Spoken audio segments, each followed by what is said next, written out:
Okay, now can you hear me? Okay, you should be able to hear me now. That was weird. Okay, yeah, for some reason it, like, changed all of my... It changed all of my, microphone and headset settings. Okay, so now you can hear me, correct? Okay, great. Wonderful. Hello, guys. It's been a while. I feel like I say that every time I come on here. Yeah, I've been tinkering with my setup here so I can start doing painting streams again. And I've almost got everything working. I got my laptop kind of fixed. And so now I can actually read chat while at my painting desk, because I wasn't able to do that on my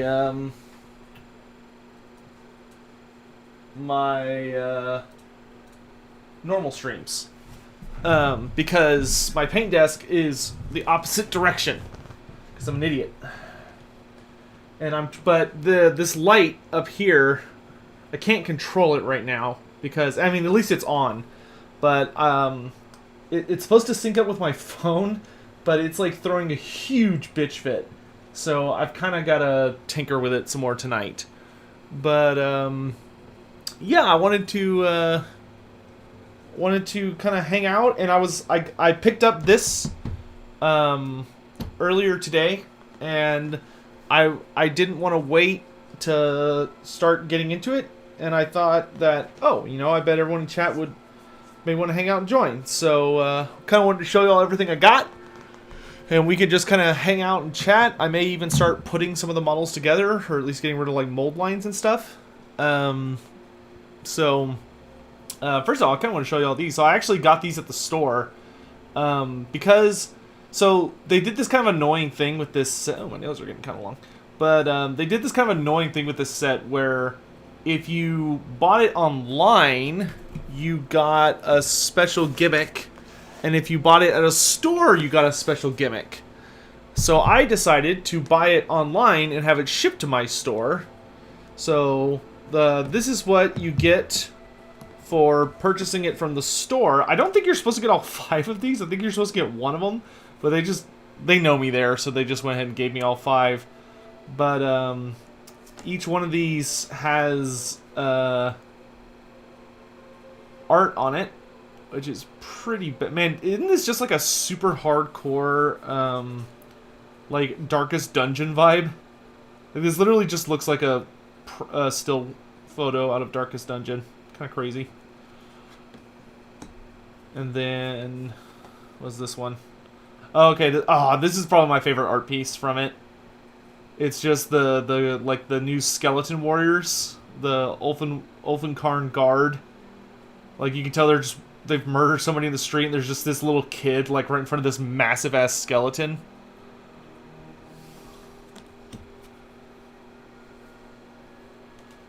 Let's see. Oop, looks like I got some extra ones on accident. And then this one is... Looks like this one's just a picture of the city. So you've got the Radikar fighting the twin-headed wolf. Oh, it looks like you can see the Caradron Overlord vessel in the background. And then this one's copy. And then this one... This one's just a spooky skull. Okay. Oh, and then this one's the best one. Oh my god, look at that. Oh, look at that. So this is the map from the website. So these are all like the mini bosses. These guys. And then there's a map of the city. And then there's Radikar the wolf with his twin wolf pelt. So, yeah, that's pretty cool. I don't know what I'm going to do with these. I guess I could, like, try to put them in something, like some kind of display case or something. I'm not really sure what to do with these. They almost kind of feel like really high quality, like, greeting cards or something. Oh, yeah, dude, I know. The Lord Kroak, the new Lord Kroak model, oh my god. I literally just about, like, hardcore orgasmed in my chair. Like, the millisecond they revealed that. And then here's the thing I got for ordering online. You can see my stupid face in the reflection there. So this is the Curse City Key to Ulfenkarn, which I was very excited to get. See if I can figure out how to open this without, like, damaging the box. Because this wrapping is actually pretty tight. Okay, that looks like a okay spot. I didn't get any of this. Well, so the key sold out online pretty quick. So you had to be really, really fast to get it. Don't open it. Too bad. I'm gonna open it.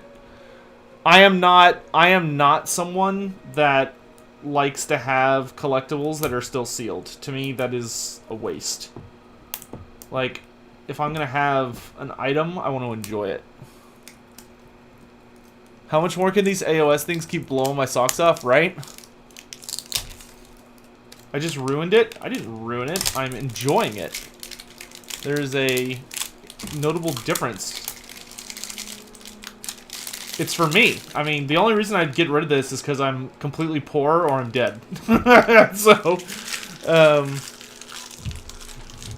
like, I like to collect things for my own enjoyment, not for the sake of, like, collecting. Plus, like, what would be the point of getting this if you're not going to enjoy the key? How do I open this? How's everybody doing? Y'all doing alright? I'm not going to open the letter. Darius, I am not opening the letter. Hey, Razor Dragontail, thanks so much for keeping your sub going. Oh my god, look at this thing! Oh hi Satek, thank you for all the videos and all the work you put into all your work. Also, you inspired me to actually go and buy the start collecting Seraphon. Oh, nice, dude. Dude, it's a good time to be getting into Seraphon right now. Like, oh my god, that new Lord Kroak model is amazing. Your local forest is on fire. Ooh, that doesn't sound good. Oh, I love this. Look at this thing. Focus camera. There we go. Oh, what a badass. Like, it's full metal, too. It's even got a little hole so you can put it on a keyring. I could not imagine putting this thing on a keyring. This is a really nice quality gimmick.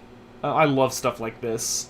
Like, I think the way I would display it would just be, like, right here, right? Like, just have it where it's in here, so it just looks all nice, and then have it, like, up somewhere. I think that's what I'm gonna do with it. But, yeah. I really like the key. That's a cool item. Alright. So, the last thing I got before we get into the actual box set is... ta-da! This, which, if you can tell from this, is a Black Library product. Ooh. Oh! That's a cool little sticker seal. Unfortunately, I have to... well, maybe I can get around it. I don't want to, like... I don't want to tear it. Oh, I think they may have wrapped it a little too tightly. Ah! Oh, okay. Well, that's fine. It's just black tissue paper. Oh! Oh, baby! Oh, baby! Look at this. Oh my gosh, this is a book.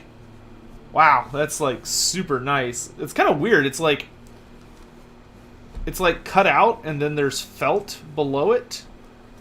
Kind of wish the light wasn't quite at that brightness. It's kind of making it a little hard for y'all to see, but probably need to like move my camera up is what I really need to do. Hold on a second.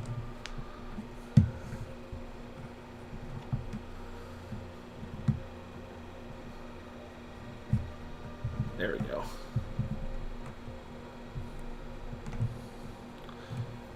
I can kind of... Nope, that's not the one to adjust. Okay, that should work a little better. Yeah, so let's just got the big... Well, I'm really excited to read this. This is the Black Library book about this thing. What would I would I see GW adding a Cursed City expansion with possibly a Stormcast character? I mean, that wouldn't surprise me. Personally, I would kind of rather they don't include the Stormcast as part of Cursed City.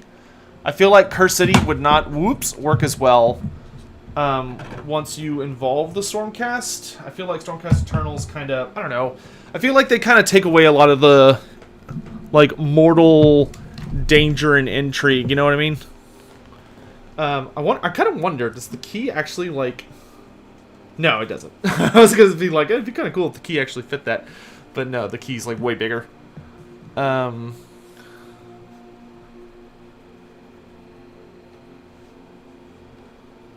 yeah. Yeah, no, none of the characters in this are Stormcast. This chick right here, this chick's, like, just a mortal. She's, like, a Free City general, essentially.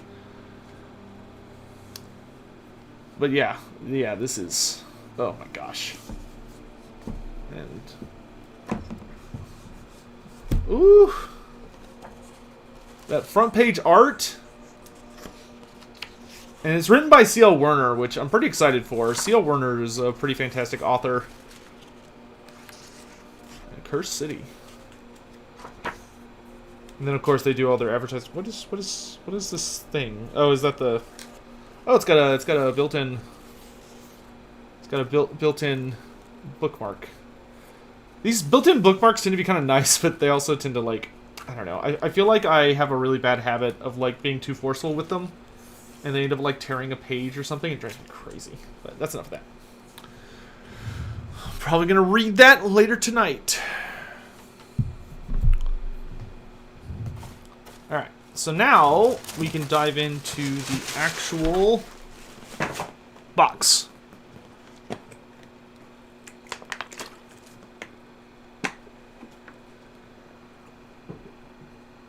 Oh, Darius. Nice, dude. The very first Karnathi model? Wasn't that the, Who was the first Karnathi model? Was it... I thought that was the Underworld Warband. Okay, so, let's go ahead and bust this baby open. I am not going to be painting this set. I'm actually going to be handing this off on Friday to a commission painter in my area who paints much better than me and also much faster than me, seeing as I've only painted about like 3 models in the last year. And this thing has 60 models in it.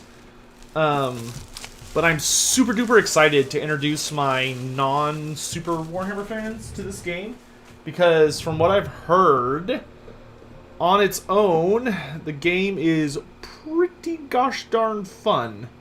So, just beautiful box art, though. Let's see what we've got. Oop. Oop. Come on. Come on. There we go. Alright. Let's take a look at what we got in here.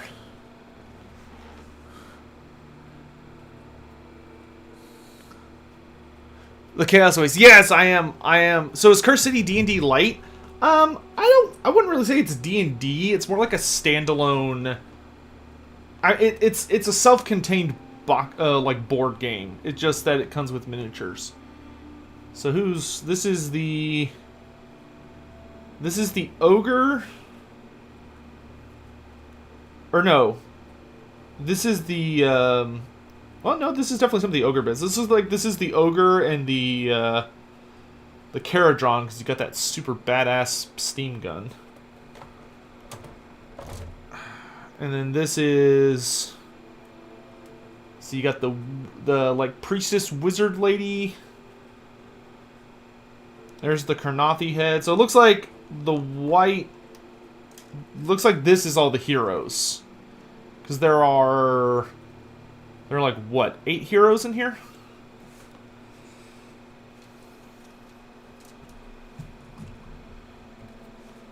Okay, wait, actually, now that I think about it, isn't this supposed to have... This is supposed to have, like, a extra card. Oh, there it is! Oh!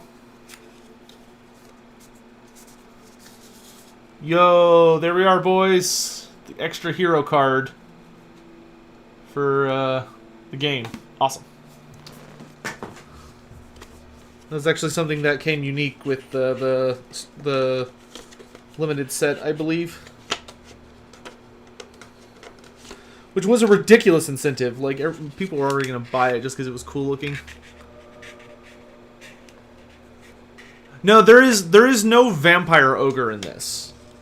There is a vampire and there is a ogre, but there are no vampire ogres. There was like a weird miscommunication when they initially revealed Curse City, because Radakar the Wolf has an ogre bodyguard who are zombies. So he has zombie ogres, but there is not a ogre vampire. And here we got Radakar. Radakar the Wolf. Very cool. I don't see his head. Oh no, there he is. His face is like... Let's see if I can get that to focus. Yeah, his face is just sort of like... There's just all this random garbage and then his face is just hidden up there. Alright. And then... we got the Vargskier here, which is probably my favorite critter in the box. God, so many good models, dude. Just tons and tons and tons of baddies. You got skeletons and zombies and all sorts of other stuff. I need to mess with this camera angle some more when I get off stream. Okay, so we've got this thing, which I guess is to protect the models. It's pretty thick, actually. Let's look at a barcode on it, which is a little weird. And here's the game. So you got your pack of dice, some of which are unique to the game, and most of which are just D6s.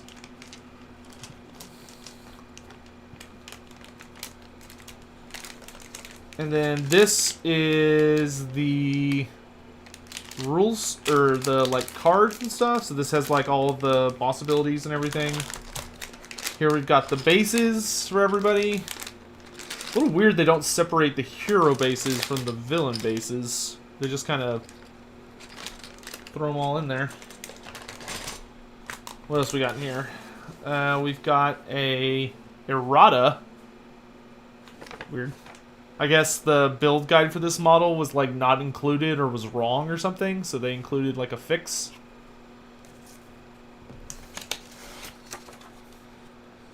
This is an advertisement for the novel. This is definitely the Vargskier base. Big old base. And yeah, these are all the...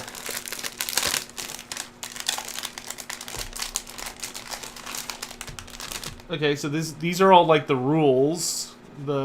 These are all the cards. So these are all the bosses. You got Radakar, Gorslav, Torgalius, Witch Captain, the Vargskier, Kasargi Night Guard, Virkos Bloodborne, Zombies, Rats, Bat Swarm, Ulfenwatch, and then we've got all 8 heroes. Yeah. So you got old wizard, death wizard dude. This, you got a heavens priest, Caradron overlord, basically a Kislevite human, pissed off ogre, a Karnathi,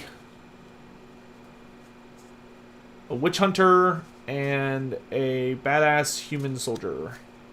And then this is one of the things you do to keep track of the game. Hey, Daniel, thanks so much for the super chat, my dude. Question, are the Daughters of Cain still hiding in plain sight after Anvilgard, or is their betrayal known? Their betrayal is known. So we, in the new Daughters of Cain book, they basically talked about that Sigmar found out Anvilgard had fallen to Morathi, and he sent like 5 storm hosts to take it back. And it looks like this is just basic. These are just basic traits. But Sigmar sent a whole bunch of people to take it back. They failed, though. because they fought a ton of Daughters of Cain, but Morathi herself was there fighting them. And just when like the Daughters of Cain were kind of getting pushed back, the Idneth Deepkin showed up. So the Idneth Deepkin like swept in and kicked the shit out of the Stormcast with the Daughters of Cain. And as the city was getting like really out of control, the Celestant Prime showed up, and the Celestant Prime basically like forced Morathi. Oh, I'm gonna fix my camera angle here. The Celestant Prime kind of like forced Morathi into diplomatic discussion, which granted that's probably what she honestly wanted. Let's see. I want to rotate y'all around this way.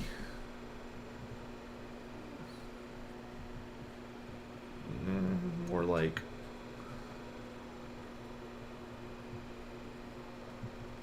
there we go. Okay.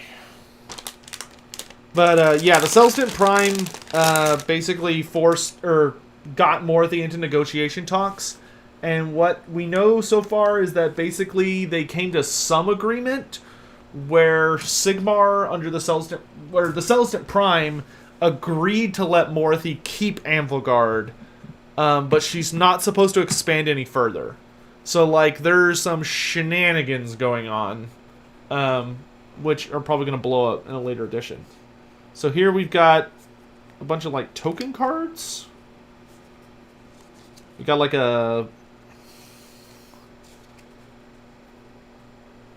thunder on an anvil, a comet, like a axe thing. I don't know what the hell this thing is. Oh, like a staff. And then a tombstone, an hourglass, a skull, and a black rose. Not sure what that's all about.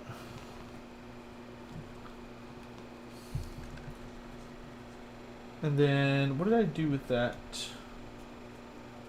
card I just had? I think I put it on top of these. And then these are all the traits. Traits for Lore Master or Blade, Stalwart or Executioner, Lore Master or Blade. Okay. So I guess you can, like, kit out your characters differently and give them upgrades based on their, like, keywords. Let's see. Where's the get out of free jail card? I think you just die in that event. And I'm going to hang on to this bag. You know, one thing that they didn't do with this box that I'm not a huge fan of is that with a lot of board games, when you get a box like this, it'll come, like, standard for it to, I'm going to move you all a little further back. Yep. Because if I put y'all a little higher up, I can always zoom in if I need to.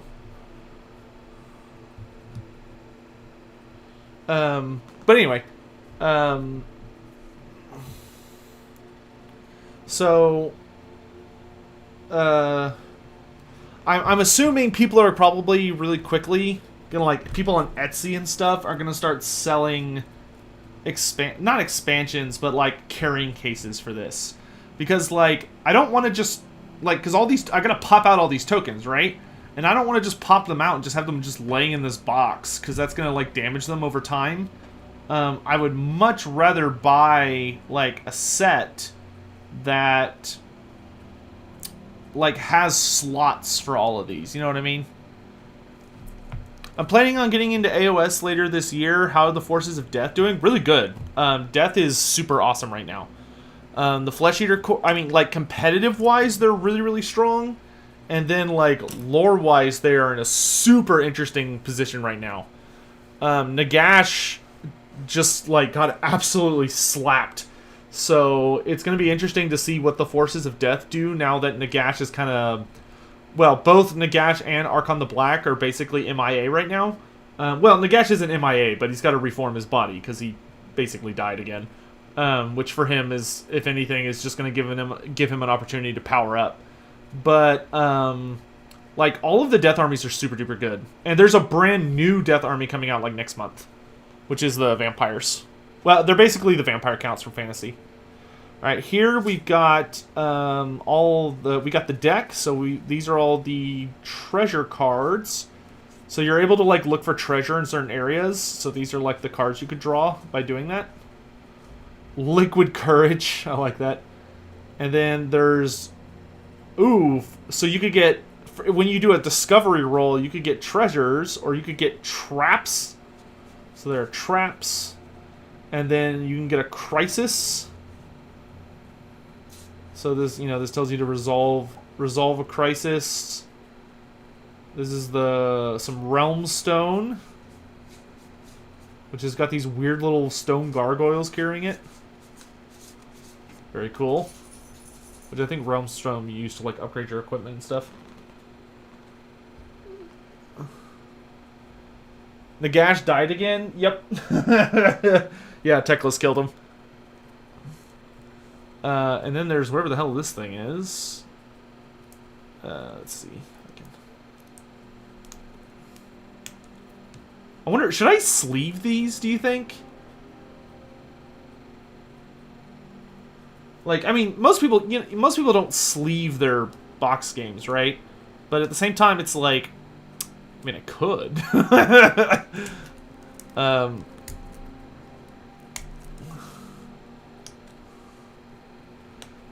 Gosh darn it. I should sleeve them? Okay.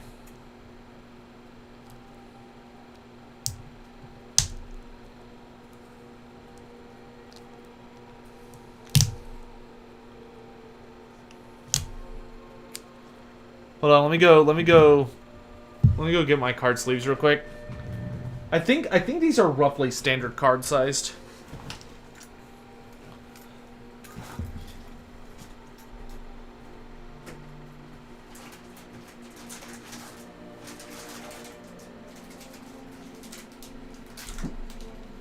Because I've actually been sleeving a lot of stuff lately. Because I've been sleeving my Warhammer Underworlds.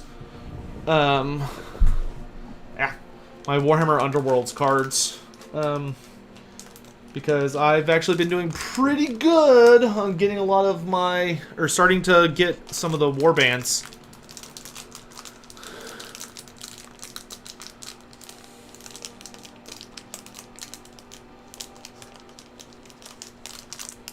Nagash has the best hat in Warhammer. I think the Chaos Dwarfs might take offense to that. Oh, dude, yeah. Broken Realms Be'lakor, I am beyond excited for that. Ugh, I can't believe it's already going for pre-order this weekend. Seeing as Broken Realms Teclis literally just came out last week. What do I think Be'lakor is going to be up to? I honestly think that Be'lakor is going to just be trying to wound, hurt, or depower Archaon. I think is going to be his main objective. So I think he's going to be looking for a way to basically strip some of the Dark God's influence away from Archaon, which may work. It's a little funky size for this, but you know what, it works for now. I don't think I'm going to do this forever, but at least I'll get my first game in. Because, like, you know, my goal with these is to play with them. And these are definitely not normal card size, they're a little smaller. But you know what? So keep them nice and safe until that time comes.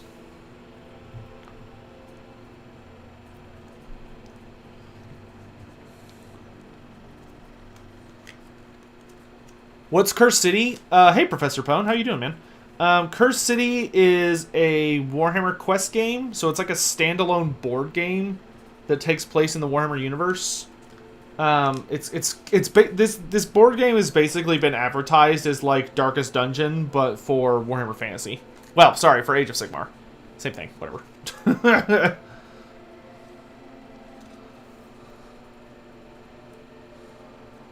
I read on Twitter that Be'lakor got dunked on by Tic-Tac-Toe. Not in the lore. It's basically a meme.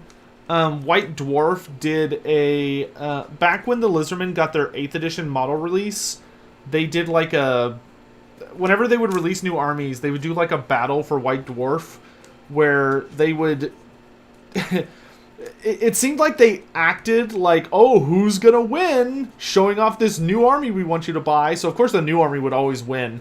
But there was a particularly humorous segment where Be'lakor, tic-tac-toe basically like used an ambush deployment to like drop like just a shitload of rocks on him with a unit of pterodons, and it killed him. And the way the author of the White Dwarf article like wrote it was super funny. Because it was just like super over the top descriptive wise, and it kind of became like a super famous internet meme.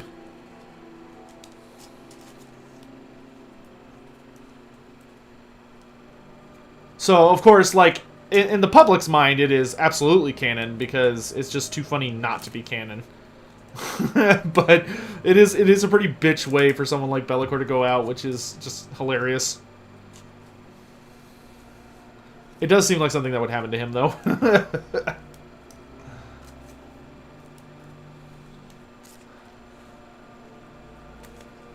Curse City has how many models? I believe it has 60 models total. There are 8 heroes, like 40 something. I think there's like 42 villains, and then like 10 like terrain pieces.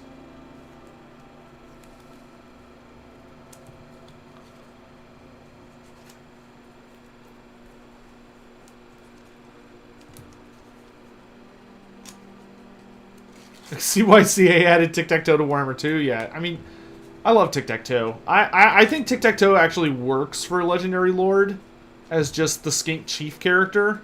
I know a lot of people are kind of like, oh, tic-tac-toe. I do wish they had kind of like updated him a little bit, like made Zwup into a Ripperdactyl, so that his build wasn't so weird.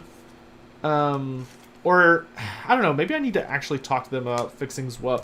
Because the thing about Zwup, his Pterodon, that was actually really interesting, that Total War doesn't do a very good job of showcasing, is that Zwup actually had a special rule where if you used his drop rock, so like he's no longer holding onto his drop rock, he would gain the Killing Blow special rule.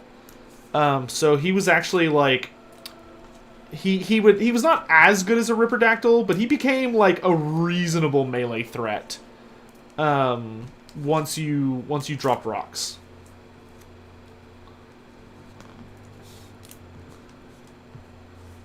I don't want to play as Pontus.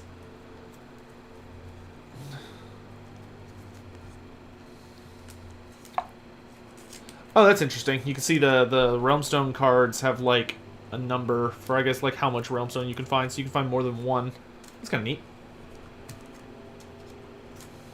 Looks like the max card is 3, so I'm guessing you often don't find a lot. There's only like 2 3 cards though, so it must be like a pretty big like woo when it's a 3. God, I'm so fucking excited to play this game, dude. Like I'm someone that much prefers cooperative tabletop games as opposed to like competitive, not competitive, but like antagonistic, I guess, or player versus player. That shit always stresses me out. So I'm really excited that this game is like a super cool co-op game where it's just like, oh, like survive Ulfencairn, or well, not survive Ulfencairn, but save Ulfencairn. I hope it's like moderately difficult, not like so insane where it's like, ah, fuck, how do you win this? But it's gonna be interesting to see how long it takes to like beat it. If I could pick the next realm for a coalesce constellation for Seraphon, where would it be? If it was up to me, I would pick the Realm of Fire, but that's just because I like lava themed Lizardmen. That's how I'm building my Seraphon, is with like a lava thematic. Let's see, these cards are like perfect size for these sleeves. Oh wait, no, never mind. They're actually too big. I don't know if you can see it, but like the sleeve, yeah, see right here, the sleeve like ends here. Okay, I'm not gonna bother sleeving these. I'm not going to bother sleeving these. Sleeves isn't really going to protect them. It's fine. they're too big. Okay. So these cards, I'm super interested.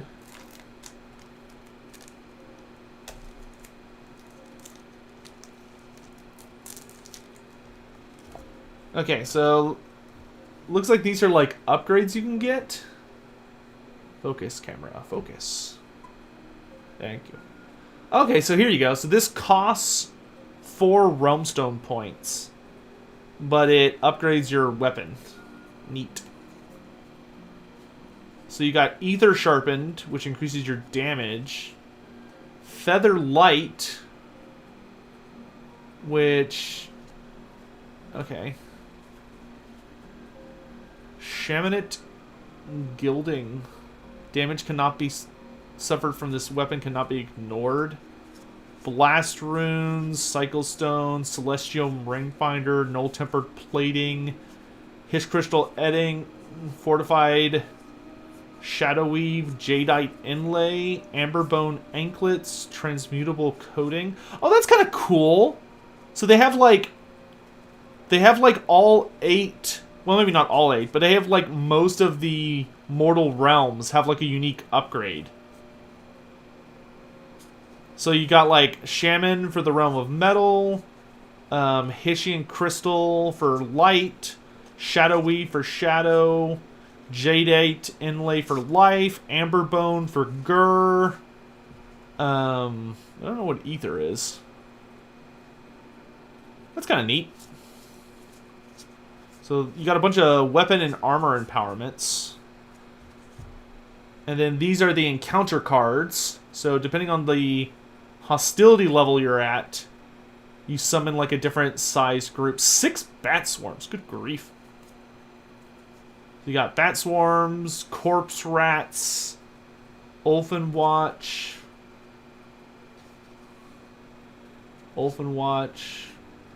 zombies,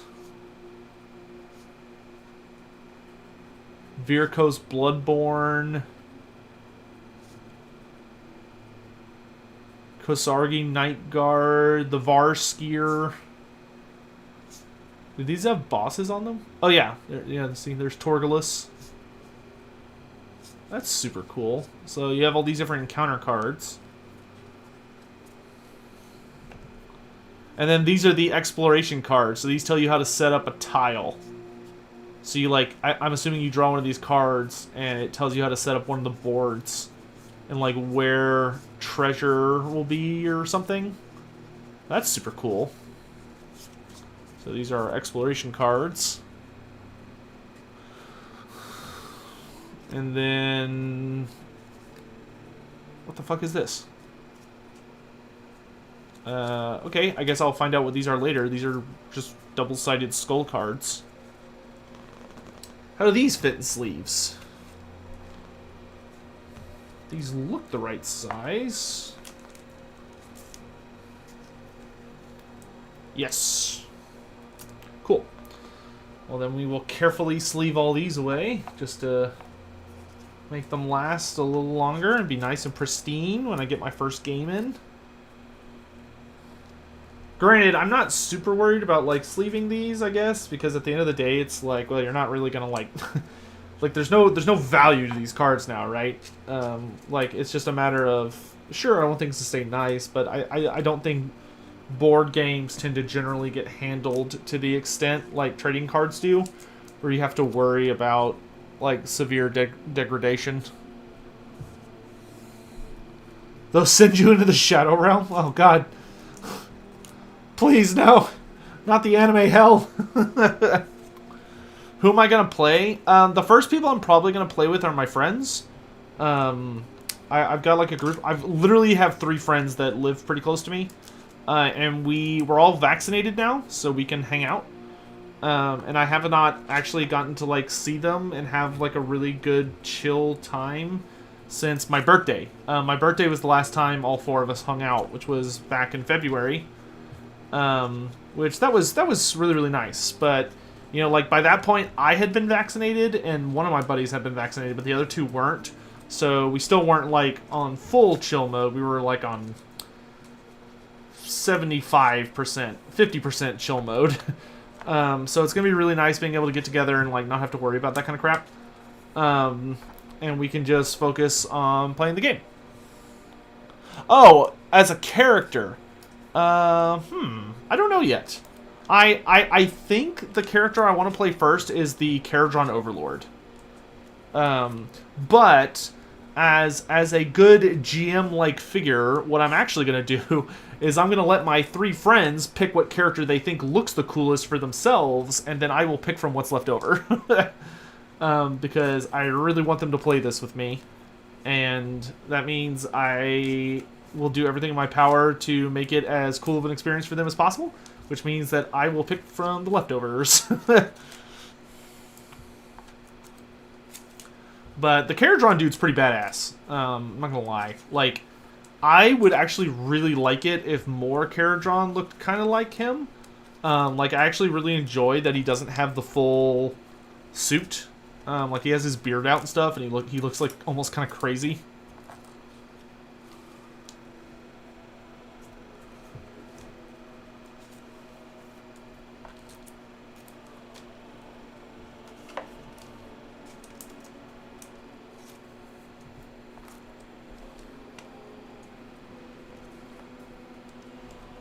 Who's my second choice? I would probably go with the Caradron first, and if he was taken, I'd probably go with the elf, the Karnathi. And if she was taken, I would probably go with the ogre. And then if he was taken, I would probably go with, like, the old man wizard dude. I don't know, maybe the chick with, like, the armor and the big fucking sword. She's also kind of cool.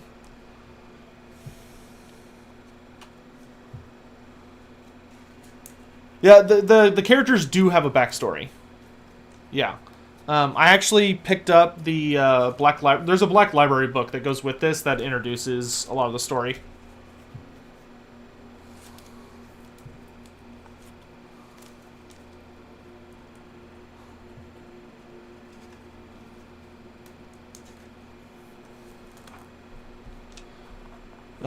This is nice. What makes an elf or Karnathi? We don't really know yet. The only thing like, we know they have certain physical characteristics.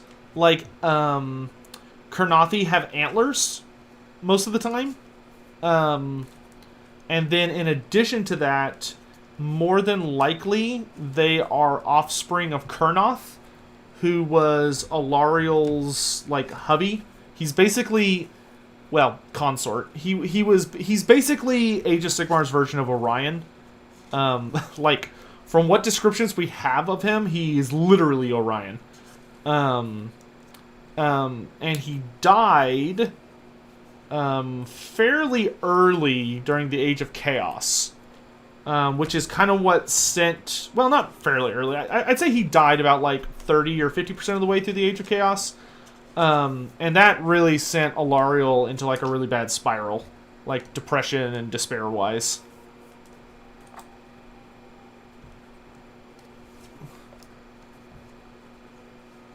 Yeah, Darius, those are her actual antlers. That is correct. Here, I'll show you a picture. Yeah, the Karnathi... the Karnathi even have, like, Beastmen kind of characters. If you look at their warband... because the Karnathi have a warband that's playable in Underworlds. And one of their, like, they've got, like, Beastmen dudes. Let's see, where is she? Yeah.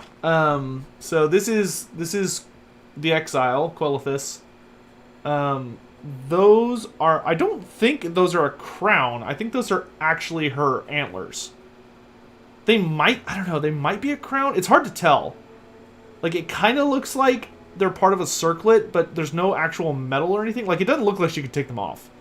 It's hard to tell. It's actually really hard to tell. But most Karnathi have antlers.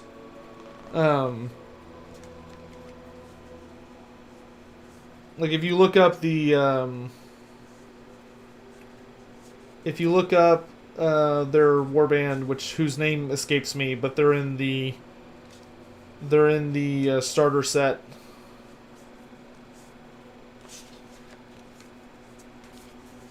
For Beastgrave. Beastgrave starter set. Obscure AOS lore? Oh, dude, there's so much obscure AOS lore. A lot of the most obscure stuff in AOS actually tends to refer to fantasy. Probably some of my favorite things that a lot of people don't know are that, like, things like Heinrich. There's a cult in Age of Sigmar dedicated to Heinrich Himmler. They're called the Sons of the Lichmaster, and it's a bunch of necromancers that have Heinrich Himmler's skull staff, and they basically like take turns with who's in control of it. Because I think it goes to like who's the most powerful among their number, if memory serves right. But like they switch it out pretty often. And it's just really funny to me to imagine like a bunch of dudes like essentially role playing being Heinrich Himmler.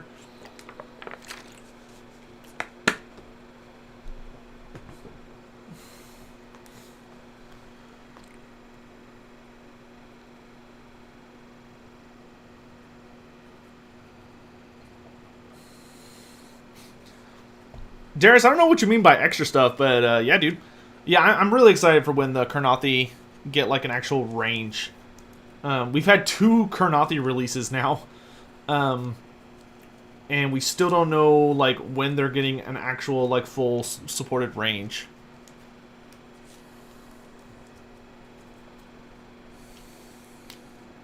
Is Krell in Age of Sigmar? No.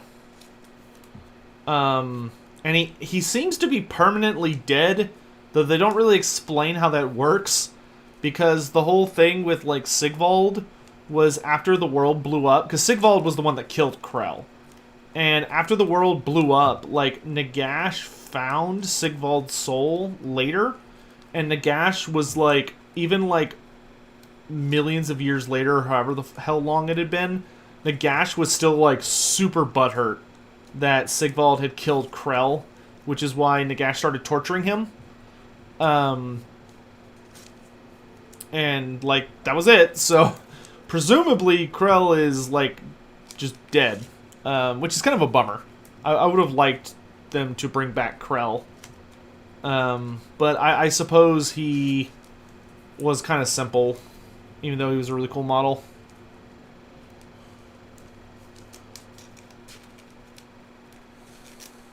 Kurnothi do have the Sylvaneth keyword, so I would not be surprised if they are either an expansion of the Sylvaneth range, or they might end up being like a really close ally. I don't know. We'll have to see. Like, for now, it makes sense that they're giving the Kurnothi the Sylvaneth keyword, just so you can actually like take them in the game. Because if they didn't have the Sylvaneth keyword, then you couldn't do anything with them. But yeah, it'll be interesting to see what happens with that. Krell or Cetra? I mean, I would much rather have Cetra back. I think the one thing that would really spice up Death is if they introduced a way for Death to kind of have like actual civil wars. Because right now there's not really. Well, there kind of is with the Flesh Eater courts. Like the Flesh Eater courts are super bizarre in that like they're completely crazy, so like nobody knows whose side they're on a lot of the time. So they essentially act as the like mercenary faction among Death, where like yeah, they tend to side with Death, but they can really fight alongside anybody. But I would like to see some like Cetra come back and like take the fight to the other Death characters. I think that'd be kind of cool.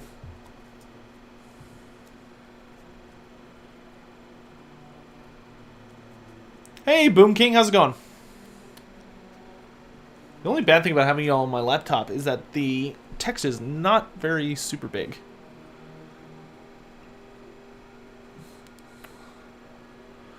What fantasy character would I least want to come back in AOS? What character would I not want to have returned to AOS? It's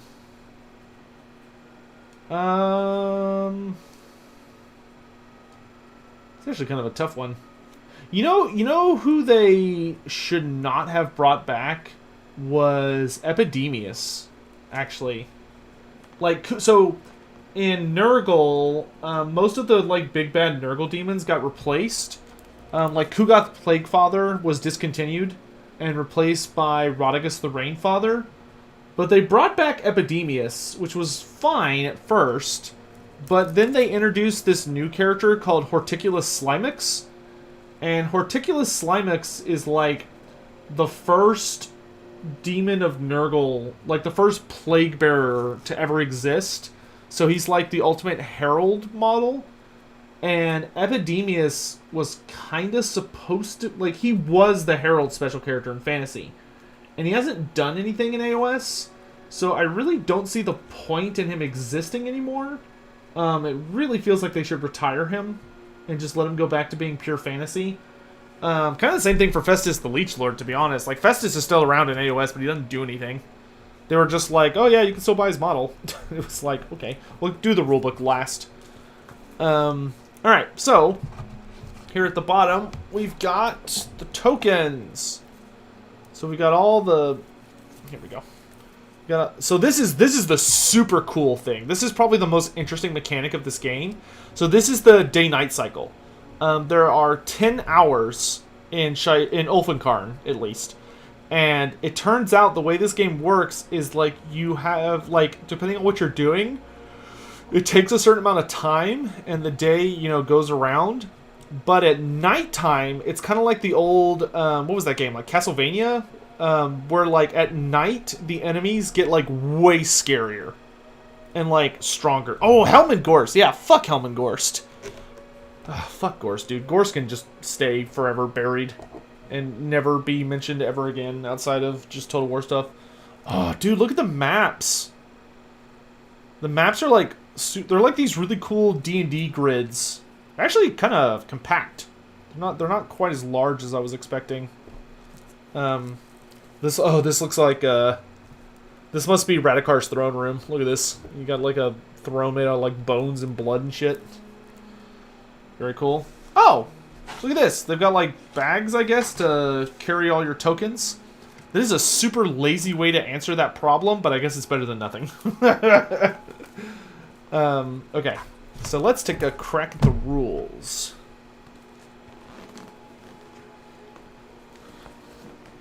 That's really silly. They're like, here, we included some plastic bags for you. Ah, this is the part I've been the most excited for. The rule book.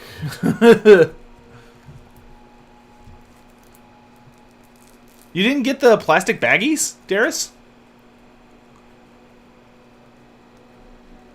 Are you sure you didn't get like a Chinese ghetto off-brand version of the game or something?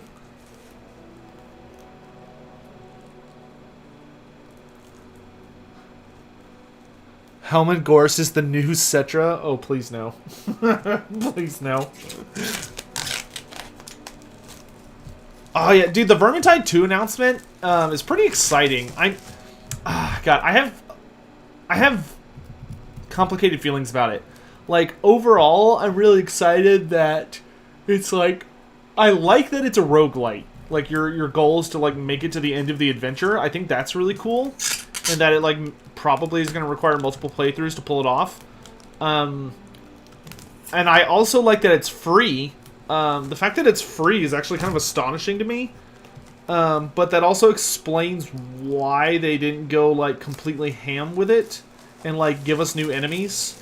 You know, it's just like, oh, well, it's just, you know, it's free. So you get new maps and you get, like, a new experience. But you're not going to get, like, new enemies. But there are new weapons. Dude, there's a Trollhammer Torpedo. There is a Trollhammer Torpedo for Barden. And that is going to be, like, the only weapon I use. Like, a fucking rocket launcher in Vermintide. Oh my god, I'm so excited. But yeah, I am very, very excited for the Chaos Waste. But I really hope that there is a paid piece of content coming for the game at some point in the future that's going to allow us to, like, actually have a really cool, like, new enemies and stuff. Because that's the thing that makes me the most excited about the game. Alright, so this is the rule book. It says read this first, okay? Then we've got the quest book. So this is Rulebook Part 2 Electric Boogaloo. And then this is the secret envelope. So this is kind of cool. They did this. I'm not going to open it, so nobody panic. So this is the secret envelope, which is that, as you can see here, Ulvenkarn in Peril envelope. Do not open until the final assault decapitation journey has been completed. So essentially, this is a secret that you're only supposed to look at once you've beaten the game. Which I think is super cool. Apparently they did it in the first Warhammer Quest. Well, not the first, but like the most recent Warhammer Quest, which was Blackstone Fortress for 40k. It was basically like, okay, like there's like a secret bonus something in here. So it could be like a secret boss fight, or it could be like a hint of upcoming DLC, or not DLC, but like an expansion. Who knows what's in here? But it's got like a creepy ass griffin creature, and then this is Radakar's two-headed wolf buddy. Which Radakar killed this two-headed wolf, which I think it was supposed to be immortal, but he killed it anyway. But he killed it and he wears it as a pelt. And I'm going to wait until I beat the game. So I am not going to open this until I have beaten Radakar, because that, you know, it makes it all super exciting and stuff. So that's gonna go away.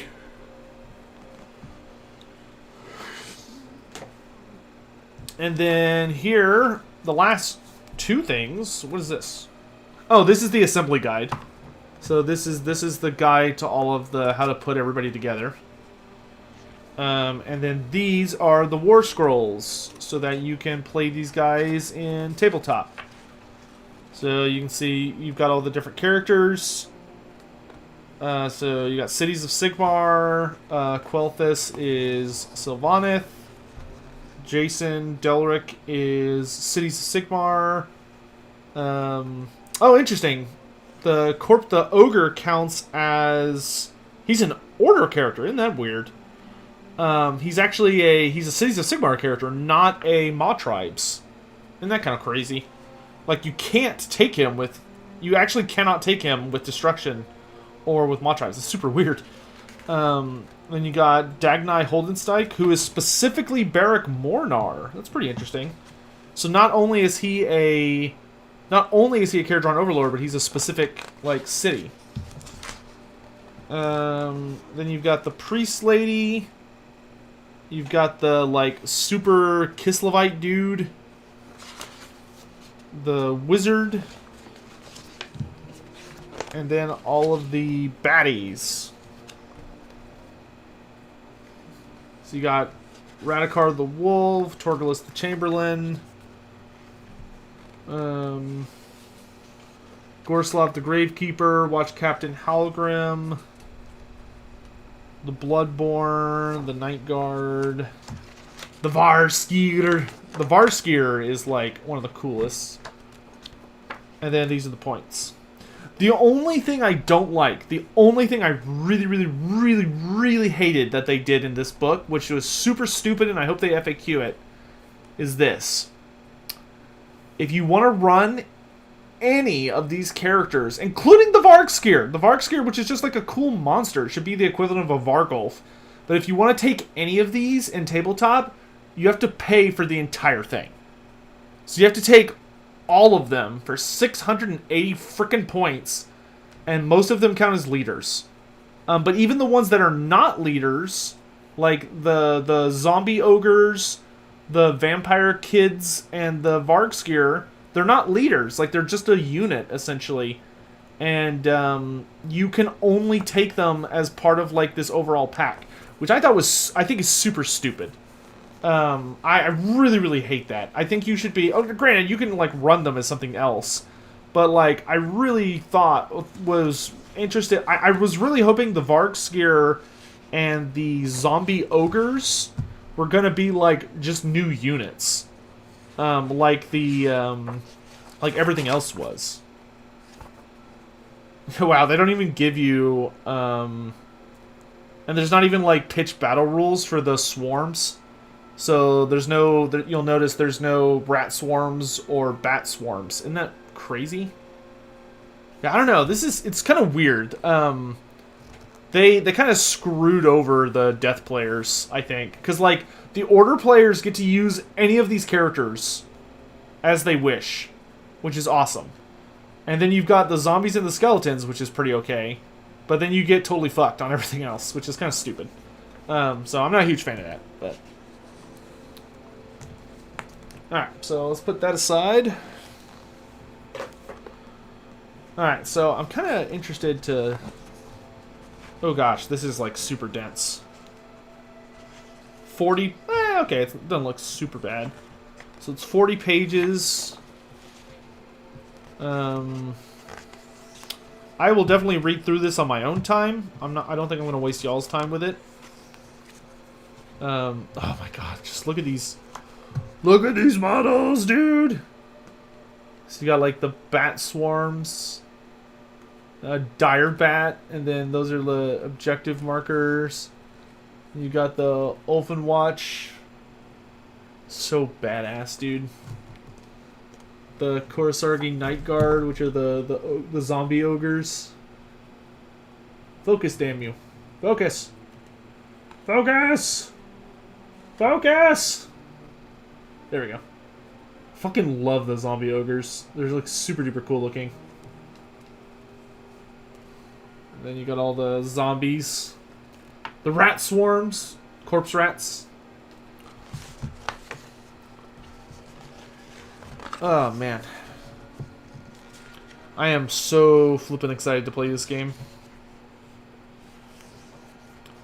I really hope my buddies will tolerate me. Does anybody know, like, I haven't watched any videos on it because I kind of want to go in blind and just have a cool experience. But has anybody like watched a YouTube channel of someone playing the game? Does anybody know how long like a game takes? Like based on the way it's designed, it really seems like a game that could easily last for like multiple sessions. Like almost more like a D&D experience.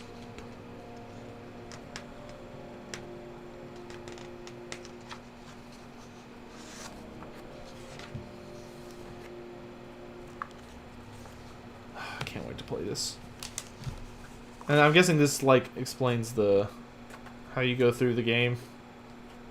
Oh my god, dude! Oh my god, there's so much. Oh, there's lore. Okay. Ah, that's cool. So they've got like a whole bunch of lore stuff here. Wow, look at all this. Oh, that's cool. Okay, and then you get into the journeys. Okay, cool. Well, that's nice. So at least you get like a... Yeah, you get like a nice, good, decent number of pages. It takes about an hour to run, and it takes 3 runs to level a hero. Holy shit, dude. It's like an hour per mission. It takes like 20 missions. Holy crap. Wow, this sounds like a... Okay, so it's basically like a D&D campaign. Not a classic board game. Wow, that's wild. I'm gonna have to like invite the guys over to do like play and hope the game is good so they're willing to like play a lot of it. Jeez. Alright. Okay, so we've basically unboxed everything. I think that's gonna be a good place to... Well, I don't know. I'm kind of tempted to start putting some guys together. I mean, I guess we could do that tomorrow. Because I have to hand off all the models on Friday. So I have to have them all built by Friday. That being said, I'm also, like, really interested in... oh, God, I kind of want to... I kind of want to... you know what? I don't think they have space for it at the Citadel right now. But, like, I almost want to try and, like, get together with people from the DFW area. And meet somewhere to play the game, like play it through. But I don't know, we'll have to play by ear. Things are still kind of hard right now for a lot of people. Do you drink beer as you play this? I'm sure you could. That being said, it seems like the game like requires a moderate amount of strategy, so you probably don't want to get like blasted. You probably just want to stay like pleasantly buzzed. Oh, dude, Yeah, there's a ton of people in the community in the Dallas-Fort Worth area. Like, there's a ton. It's a beer and pretzel. Get out. Get the fuck out of here, Redman 52. Don't you dare say those unhallowed words in this chat. That Angry Joe guy. I don't. Who the? Oh, I don't think I would play with Angry Joe. Like, know literally nothing about him.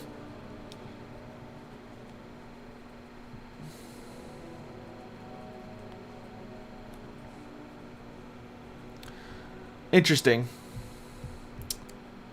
Does the Vargskir have the same size as Smashbat? What the hell is Smashbat? The Vargskir's base is right here, I think. I think this is his base. It looks like it's roughly like... Let's see how big it is.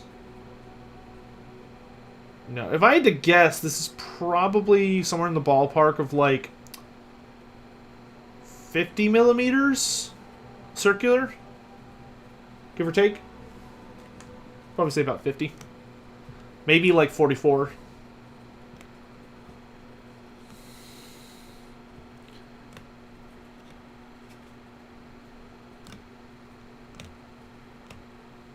That being said, I actually kind of need y'all's help with something.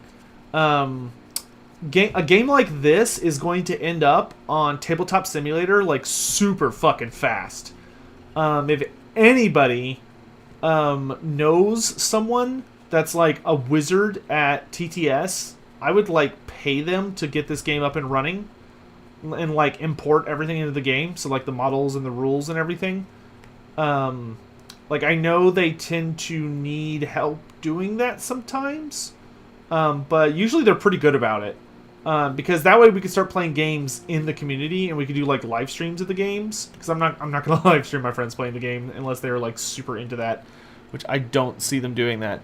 So we really need to do our damnedest to find. Like, just get a collaboration going on TTS to get this game on there as fast as possible.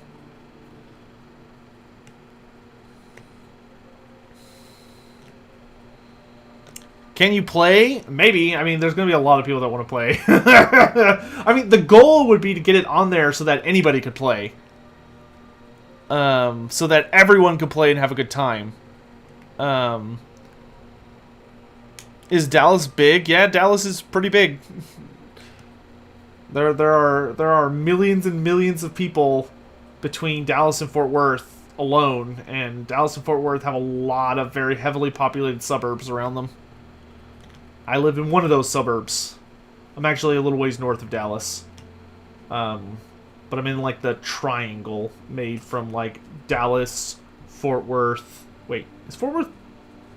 I can never remember. I always think no. Fort Worth is east of Dallas, I think. So it's like Fort Worth, Dallas, Denton form a triangle, and I live inside that triangle. But so do like millions of other people. it's a very heavily populated area.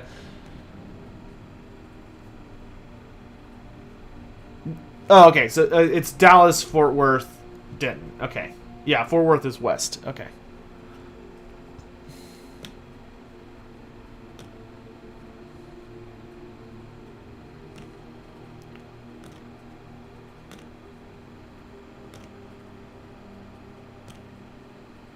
Smashbat is a juiced up Vargulf. Oh, okay. I think this is about the same size as the Vargulf base.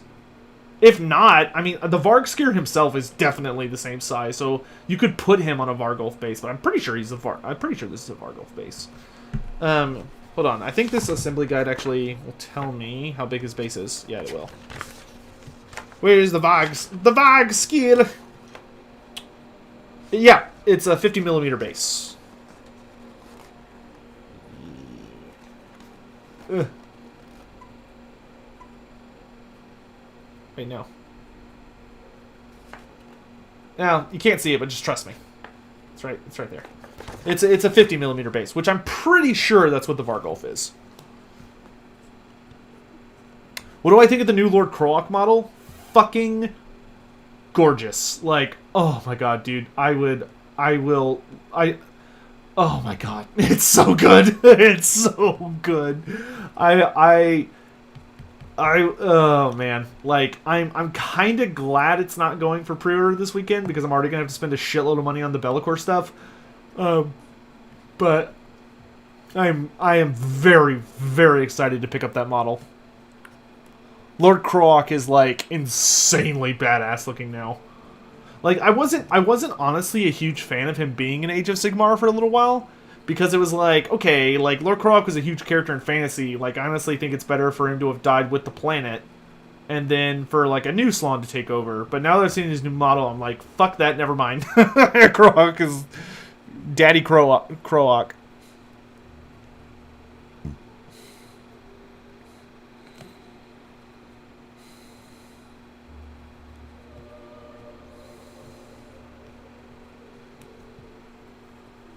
Rip Mazdamundi, yeah. I miss Mazdamundi.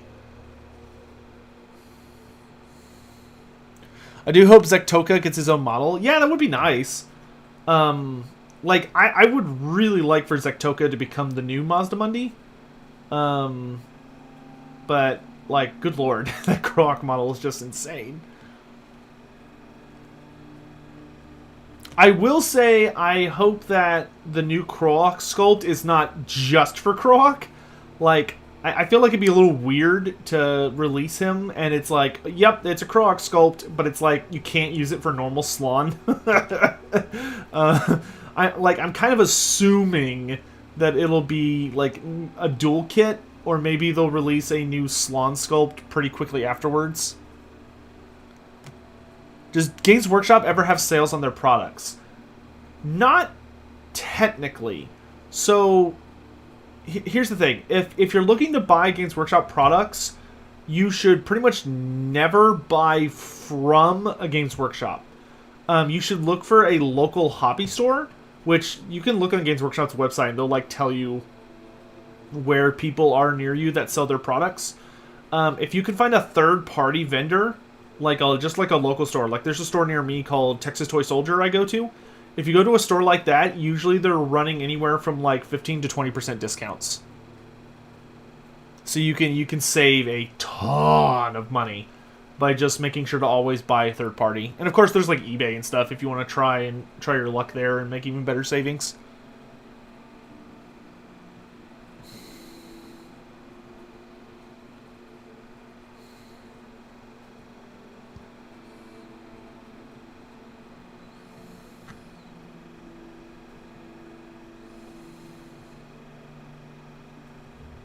Does the new Kroak model look more alive? He looks more... I mean, yes, but it's because they went a little more literal with, like, him being mummified. So, like, he still has skin. The old Kroak model is literally just a skeleton with mummy wrappings on him. The new Kroak is actually mummified. So he still has, like... He still has skin. It's just, like... You know, he's definitely dead, but he's more of a proper mummy now.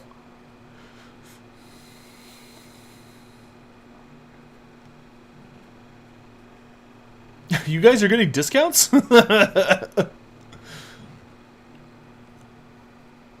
Speaking of Mazdamundi, he can use serious upgrade for his Total War campaign stats and features. I mean, the Lizardmen kind of need some overhaul help. I think the Lizardmen are kind of... They're not bad, they're just boring. You know? Like, Beastmen and, like, Warriors of Chaos and Norska are just bad, but then like dwarves and lizardmen are just boring. Like they're good, they're just not very exciting. And definitely need some help. Oh man, I'm kind of hungry.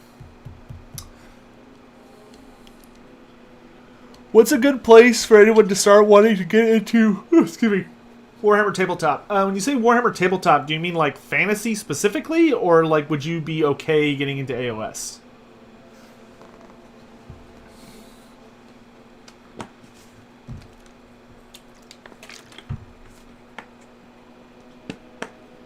Are the Starblood Stalkers your favorite warband? Yes, right now anyway. Dude, AOS Coach, what's up, dude? AOS Coach in the house. Am I excited? Yeah, dude, the Nighthaunt. Oh my dude, the Nighthaunt preview. Dude, Emerald. Oh my god, the Emerald. The Dolores Guard. The Emerald host can actually guard Lady Ollander now? Are you fucking kidding? I can give Lady Ollander essentially like a 2-up save. Like, that was my biggest complaint about the Nighthaunts, was that, like, you would take these really expensive characters like Lady Ollander and you couldn't protect them because they would just get shot and stuff. But, like, now you could just buy some Hex Wraiths and put them on Ollander, and they'll eat her damage. And she, like you saw in your game with me, Lady Ollander does a ton of damage. And like, oh man, like I'm super duper excited. However, I am actually really, I'm just excited for the Nighthaunt stuff. Like the Dreadsight's Heritance are getting a new Warscroll, which I'm really hoping is going to make them good, because right now they're like one of the worst units in the game. They have such a stupid gimmick rule that makes them just absolute trash, because it's totally dependent on bravery, and it's just like it's never going to happen. It's basically non-existent. And then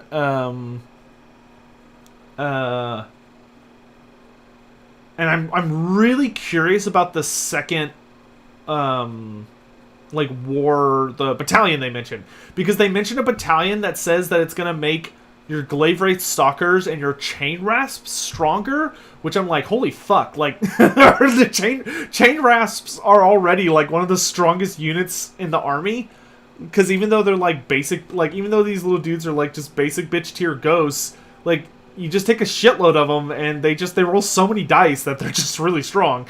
So I'm curious what they're doing, where they're going to actually make a Warscroll that makes them stronger, quote unquote. I will say I am a little disappointed that there is not a Warscroll update for Kurdos Valentian. Valentian's not bad, but he's also not great. I would really like it if Valentian's command ability was changed from being a 5-up to steal a command point to being a 4-up to destroy a command point instead. Because even though you'd lose out on the opportunity to gain one, I think it's much more valuable to have like a flat 50-50 chance to just deny your opponent one instead. I think that alone would actually make him a lot more competitive.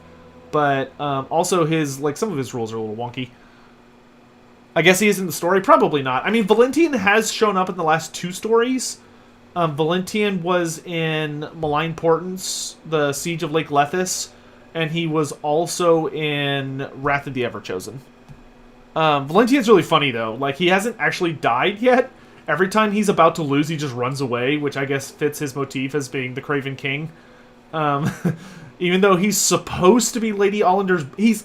The dude's job is literally supposed to be Lady Ollander's bodyguard, and he has twice let her die and avoided death himself. So he's not very good at his job. He's a terrible husband, but that's kind of what I love about him.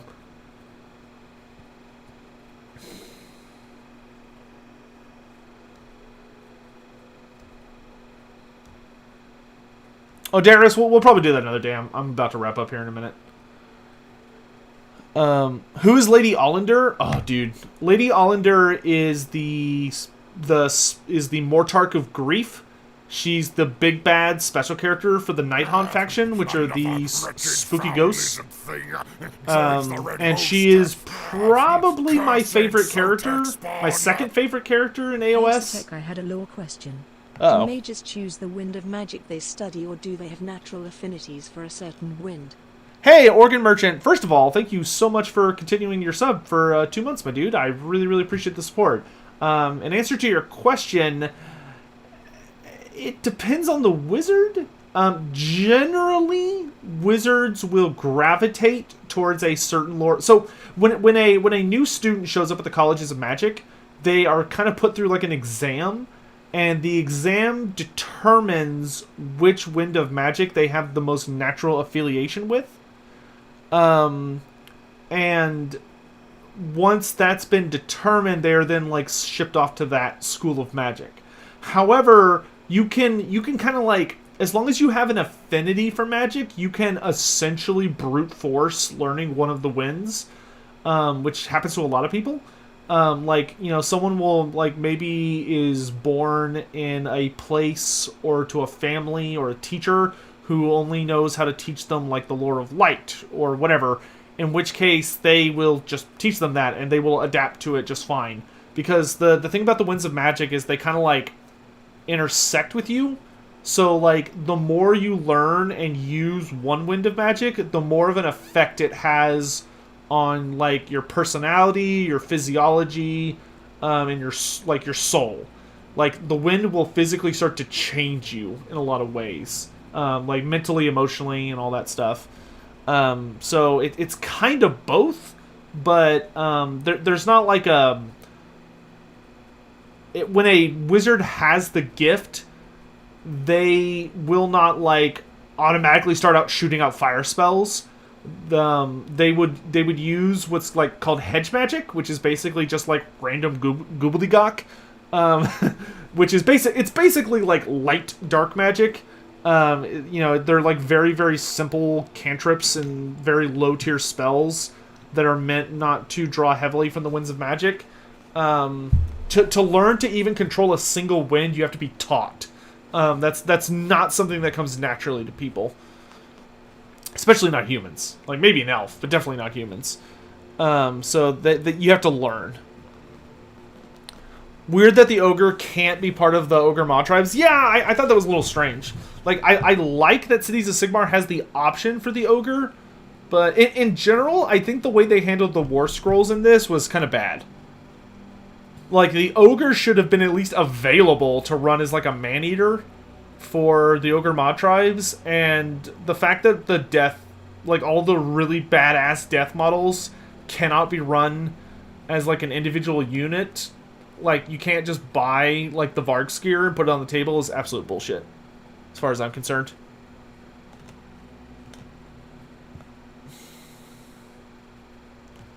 Did Gelt know metal magic before he came to Altdorf? Yes. Gelt was moderately trained before he went to Altdorf. He was born in Talea, if memory serves. And I'm not exactly... They never really explain his backstory from Talea. So, like, I don't know who taught him initially. But presumably it was, like, a parent or just, like, a mercenary battle mage or something. Because there are a lot of, like, mercenary wizards that hang out in the world that have, like, grimoires and stuff. So that they can learn magic. And he must have learned from, like, a pretty dude. Thought he was from the Border Princes? I don't think so. I'm pretty sure he's from Talea.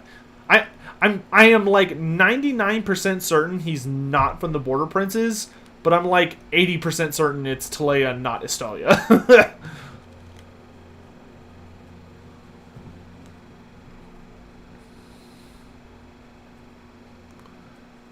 But hey, at least I got, like, this setup working, and, like, my laptop has chat where I can actually see you guys, which is super cool. And I also am about to start doing painting streams, because I wanted to show you all this. I got this fixed, finally. So, this is going to make my painting streams a lot easier. I got a wet palette, so that my paint doesn't dry out in, like, 2 goddamn seconds. And if I can open it, because I... sealed it earlier. As you can see, it's got a nice sponge under there with some whatever this is called, wax paper. But not like the paper you're supposed to use for this. Really excited to get to work with this and start painting my Nighthaunts again. Because I've got 1,000 billion models that need to be painted, and I have to do it at some point. I just can't keep delaying forever. I would really, really like to avoid dying and having unpainted models like left over on this life.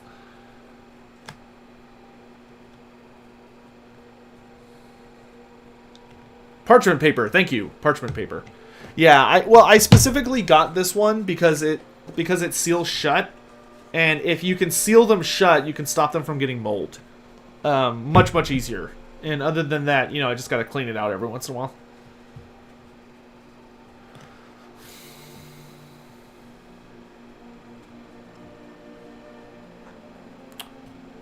Is there a difference between the Border Princes and Talea? Oh yeah, dude. They're like completely different nations. The Border Princes are more like the Wild West of the old world, because they're that huge stretch of land between Tilia's borders and the Badlands. So like it's like just like a super Wild West where it's just a bunch of petty fiefdoms, where like the borders and the laws change constantly, and like who's in charge is constantly being altered because people are like killing each other, and like always superseding one another, and it's a place where like outlaws and criminals go that have nowhere else to go, or people that have been banished from their kingdoms in Bretonnia or the Empire or whatever. Whereas Talea is like an actual kingdom. Talea is like a really, really old nation of men that's been around longer than the... I mean, Talea is older than the Empire. And Talea is ruled over by the merchant princes, who are like a council. What's my second favorite warband in Underworlds? My favorite warband right now is the Starblood Stalkers, even though I haven't played with them yet. My second favorite is the Thorns of the Briar Queen. I heard you die if you paid all your models. That's such a funny, like, I like that. That's like a really solid, like, painter mid. Well, like, I have Tyranids that I'm probably never going to paint. So, I'm safe on that. I'm safe on that account. Like, I put them together so I can't, like, sell them easily, I guess. Well, I guess I could sell them, but, like, I think one day I might get into 40k, so I'll just hang on to them. No, Living Legend, I announced it on Discord, but I used the stream alert tag, not the @everyone tag, so you'd only see it if you opted in to the stream alerts. If you want to build your own country, the Border Princes is the place to go. Yep. So long as you don't mind dealing with pretty much endless invasions from greenskins, bandits, the occasional ogre tribe, the undead tend to pop up a lot. Those are like your minimum concerns. Then there's like monsters and other shit you gotta deal with.